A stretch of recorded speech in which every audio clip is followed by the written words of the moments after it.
Here's a thought. Everybody is pursuing something.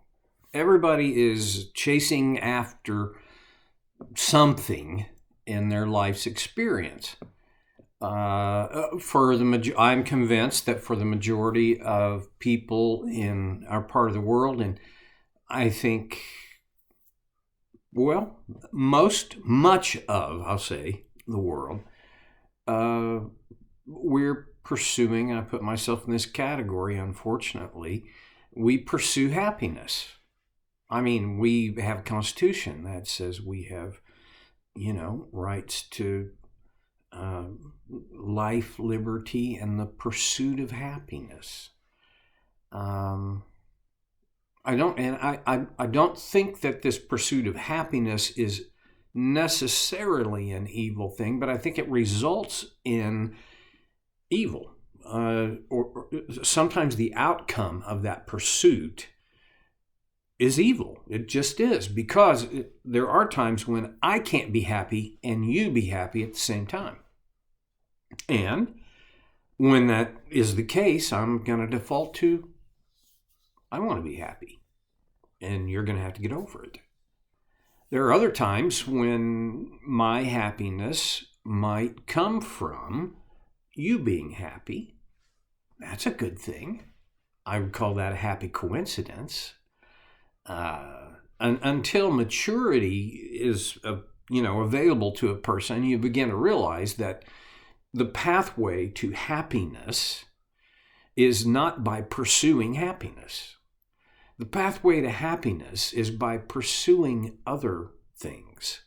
And happiness is a secondary outcome of this pursuit of other things. Just a thought. And what sparked my thought is what Paul writes to Timothy. We talked about it. We started on it last time. 1 Timothy chapter 6, beginning in verse 11. But you, man of God, flee from all this and pursue righteousness, godliness, faith, love, endurance, and gentleness. 6 things that Paul says, make these your primary objectives. These should be the bullseye on the target. Pursue these things. I don't know that he even is implying, hey, happiness is on the other side of these things. I don't think. Honestly, in his culture, I think the pursuit of happiness looked really different than in our culture.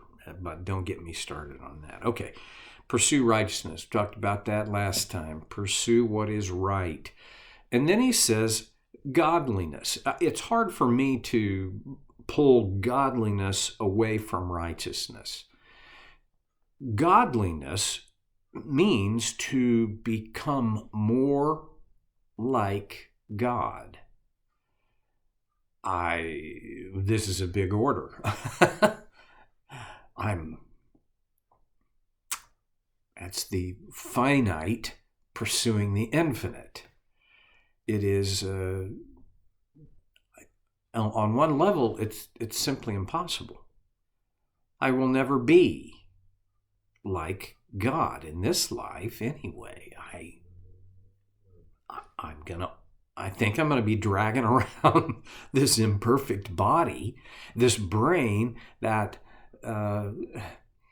dysfunctions and connects in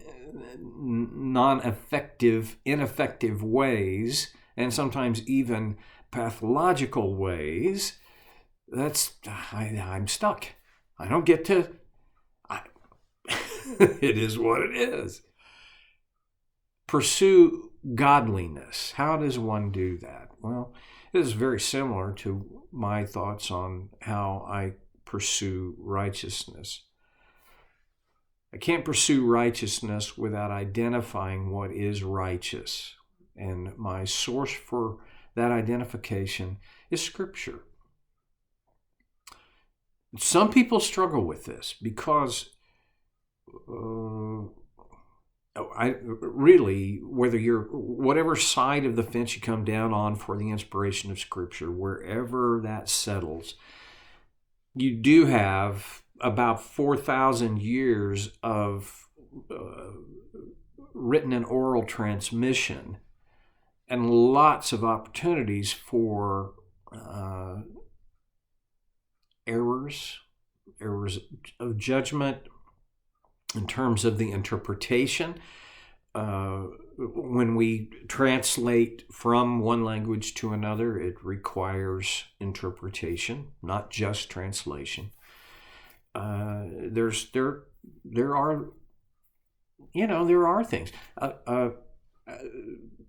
There are certain specific things that have been translated in various ways. I can't dispute the fact that now, as we have more, have been discovering earlier manuscripts, and they don't always 100% of the time in every way overlay exactly on top of each other. There are some, that's a whole field of study for scholarly theology, and I am not equipped to go deeply into it. But I will say this much. For me, I've never seen these problems of translation significantly affect the message of Scripture. I believe the Bible to be true, and I take it by faith because I have evidence that it's reliable. I go there for my standard of what is right and my view of the paradigm of how God is and who He is. If I'm going to pursue godliness, I've got to have some ideas of what godliness looks like. What does a godly person do? What are attitudes that reflect a pursuit of godliness? Boy, you could fill a whole book of what does that look like. And back to the Bible idea here, in some ways, God already filled a whole book with that. The Bible is the story of God interacting with men and women and boys and girls over the span of history. I think there's a sense in which God is going to I will even say, God deals with humanity, with human beings in a consistent way. He in the ways that He dealt with Adam and Eve, the first two created human beings, He still deals with us in those ways. Now, interestingly, you kind of have to take the lid off of the wisdom and power and the theological word is omniscience of God to allow for or to explain how He deals with 7 billion people currently on the face of this earth as 7 billion specific individuals. This is not humanly possible. Well, it's a good thing that God's not human. But we pursue His nature when we pursue godliness. As we pursue godliness, it really comes down to I am pursuing the nature of God. I see this working out in relationships. I think really that's the context for virtually all of what Timothy says. Paul encourages Timothy to pursue.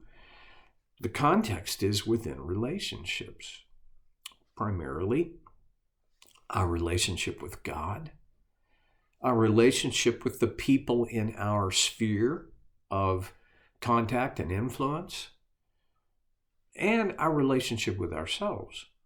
These three intersecting, overlapping circles of relationships, these are the contexts. What does it look like for me to pursue godliness in my relationships? Well, there's some things that my human pursuit of godliness will not be able to achieve, that God does. I mean, he is, after all, he knows everything. That's what omniscient means.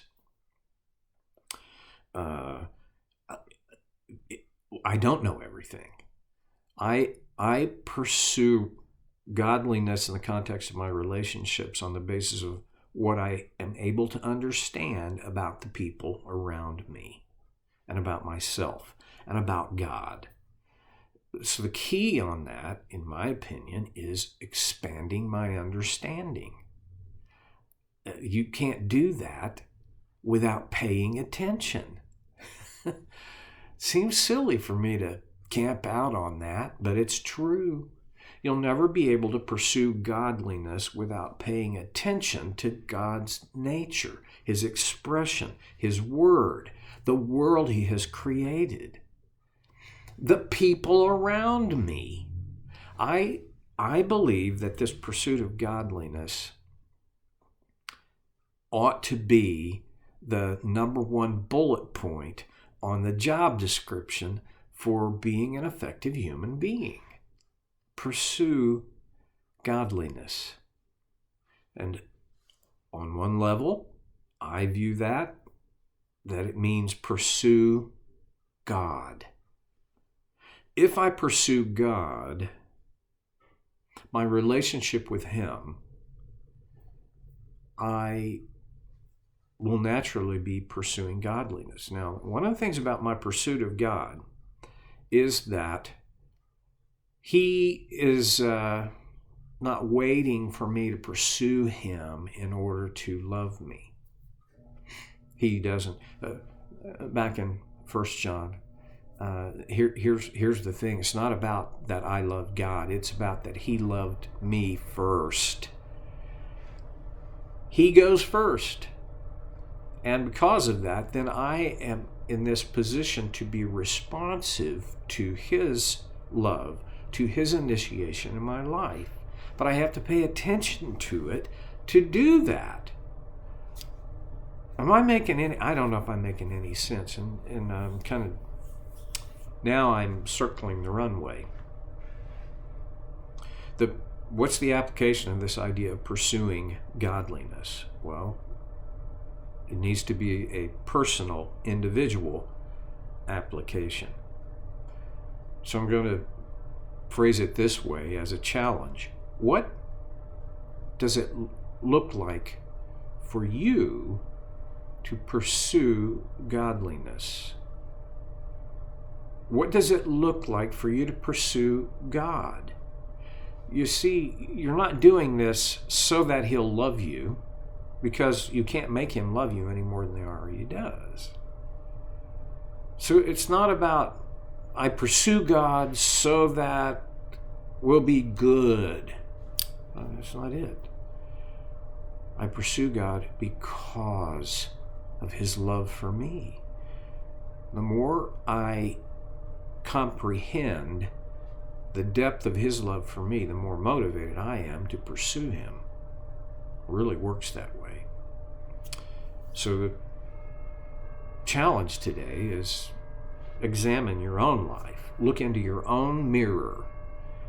And are you satisfied? Probably not. I mean, on one level, I don't know what else to do. But on another level, am I thinking, made it? Not there yet. That's okay. I mean, that's his design, actually. But to pursue, that's the challenge. I'll see you next time on Soul Care with Stevie.